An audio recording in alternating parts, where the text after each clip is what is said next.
Your Honor, kasama ko po ngayon ang mga parang sinakluban ng langit at lupa.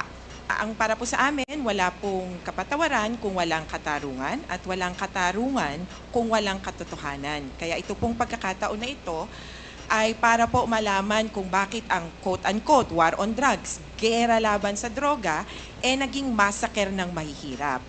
Kung bakit, akala ko ba ubusan ng droga, ang nangyari po parang meron pa palang protector ng mga drug lord na nasa posisyon.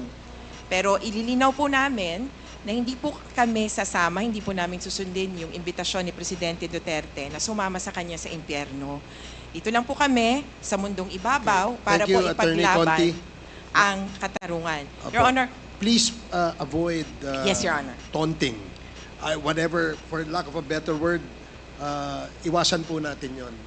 Yes, Kasi Your po, Honor. tayo po ay mga professional dito at gusto po natin na sana maging matiwasay yung ating pagpapakonduct ng hearing na ito. I hope you understand.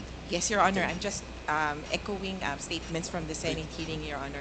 Nandito po ang ating mga biktima para isalang po sa ating pong komite at sa investigasyong ito kung ano nga ba ang tunay na nangyari at kung sino ba ang dapat managot. Gandang umaga po sa inyong lahat. Ako po si Christine Pascual, ang nanay po ni Joshua Lacsamana po. Na nangarap lang po na isang maging gamer at napagsabay naman niya po yung pag-aaral at ang kanyang kahiligan. Natanong ko lang po kasi sa aming mga nanay, kung hindi rin po, sana po, naging batas ni Mr. President po, ang pagpatay na walang makukulong, sana po wala pong maraming namatay na ganitong inosente mga bata po. At lalo din po kami nasaktan ng kalooban nung time pong nalaman namin na may reward. Parang ganun lang po napaglaruan yung buhay ng mga mahal namin sa buhay. Kaya kay biro man po o hindi, ang nasabi niya pong batas niya, hindi rin po maganda sa aming kamukha namin mga mahihirap.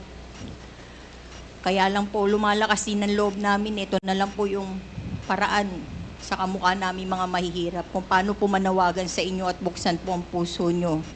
Na hindi po biro hanggang ngayon ang nararamdaman namin.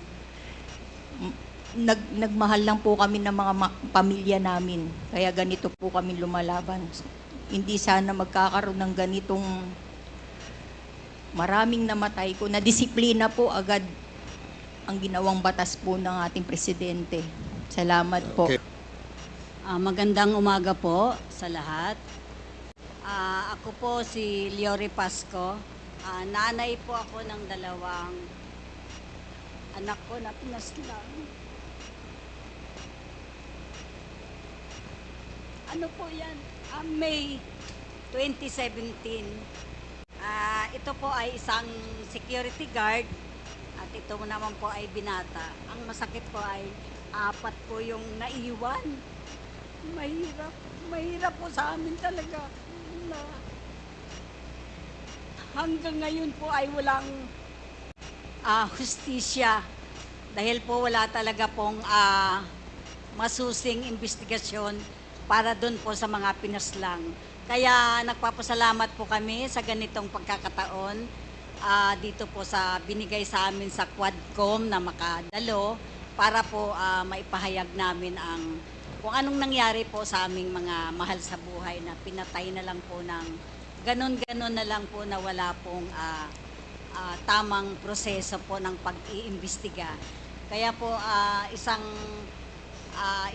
ano rin po na kahit alam po namin talaga sa aming kalooban na talagang siyempre natatakot po kami. Pero ngayon po ay nakaharap na po namin si Presidente Duterte at sana po ay hinihiling namin na talagang lumabas po ang buong katotohanan na para po magkaroon na ng katarungan ang lahat po ng mga pinaslang, hindi lang po ang aking anak, kundi po lahat po ng mga pinaslang nung panahon ni Pangulong Rodrigo Duterte, yung madugong patayan po ng war on drugs. Maraming salamat. Sige po, salamat din po. Ako po yung asawa tsaka ina nung pinaslang noong September 16, 2016 po. narito po ako na nagpapasalamat na mabigyan ng pagkakataon na makapagsalita. Sa totoo lang, yung war on drugs, lubos kaming nawalan ng dignidad. Inalisan kami ng dignidad ng mga may... Halos naging kontrolado po ang ginawa ng war on drugs. Yung time po noon, natutulog lang po kami na aming pamilya. Inakyat po kami ng mga kapulisan. Paulit-ulit nang mamakawa ang aking asawa at ang aking anak. Pagkatapos po noon, hinila po kami palabas. Sa pilitan kami hinila palabas. At makikita mo po doon na pati yung isang anak ko po ay binitbit sa van. Tapos po noon, bigla po kami may mga narinig na putok. Pinatay na po yung aking asawa at anak. Yung time na yun po, halos paulit-ulit po kami nagmamakaawa na mag-ina na makapasok po doon sa bahay na yun. Pero wala po kaming nagawa dahil marami pong mga pulis na yun. Halos pinatay po yung ilaw doon po sa iskinita namin. Pagkatapos po noon, nung nadala po sa hospital yung aking asawa at anak, may lumapit po na mga kapulisan. Hindi ko po alam na soko po yun, tsaka funerarial na po yun. Yung time na yon, hindi pa po napapaslang yung asawa at anak ko. Nandun na po yung mga polis na yon. At yung funerarial na yon na kala ko po mga polis po yung kasama po nila. Halos naging kontrolado po yung ginawa nila no